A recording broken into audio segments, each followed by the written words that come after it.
How many young people are there in Preston and what issues affect them?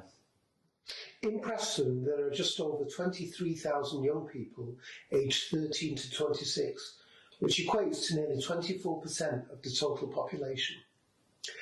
This is much higher than the regional or national average, which is about 16 or 17% of the population. So we have a much larger demographic of young people in Preston, and with that comes a whole set of challenges and issues that they face. The lack of employment opportunities tops the list of concerns for young people. Other issues include a lack of youth services or places to go to, issues related to body image, family and relationship issues, substance abuse, lack of affordable housing, and of course negative stereotyping.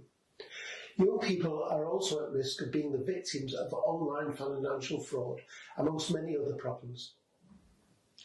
How can you influence more young people to become politically switched on and exercise their democratic rights? Education is the key to making sure children and young people are aware of the political process and their democratic rights. Although citizenship education on the PHSE school curriculum is, in my opinion, very good, it should be compulsory in primary schools. Students should be given more opportunities to make democratic decisions. This could be in the form of ballots on topical issues, as well as school council elections. I often visit schools and colleges to talk to pupils about my role working as an MP. I think that it is important to speak to young people, to explain to them and how debates and decisions that are made in Westminster affects their day-to-day life in Preston. Of course, now that the general election has been called, more young people will be switched on to the political environment, and hopefully first-time voters will go out on polling day and make their voices and demands heard. What opportunities are there for young people who, for one reason or another, don't continue their education after college or school? Most young people stay in education for as long as possible and gain meaningful qualifications at the start of their careers. Apprenticeships can be a fantastic way for young people to continue to gain qualifications at the same time as working and earning a wage. For those young people who don't succeed at school, can really flourish in alternative settings. There are some excellent facilities in Preston for young people who choose not to continue in traditional further or higher education. For example, we have Creativity Works, Preston Vocational Centre, foundation learning programmes at both Preston and Cadell Newman colleges, and places like the Foxton Centre and Sound Skills that have specialist programmes for young people.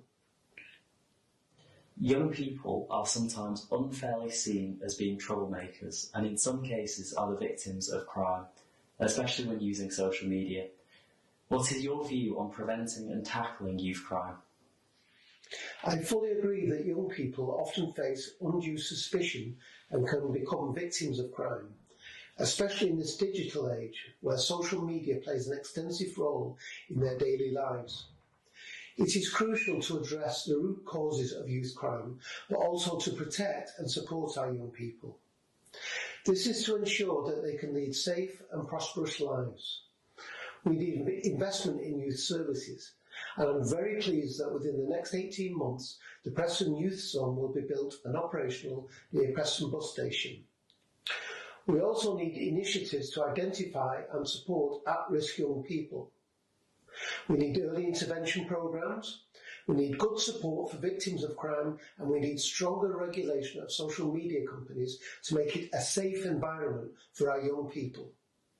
What are your thoughts on votes for 16 and 17-year-olds? I'm supportive of Labour's proposals to lower the voting age to 16. Young people are so interested in their future. They are interested in the environment, the cost of living crisis and their education. Voting from the age of 16 would allow 1.5 million 16 and 17-year-olds to vote. Giving 16-year-olds control of their future is essential to get Britain's future back.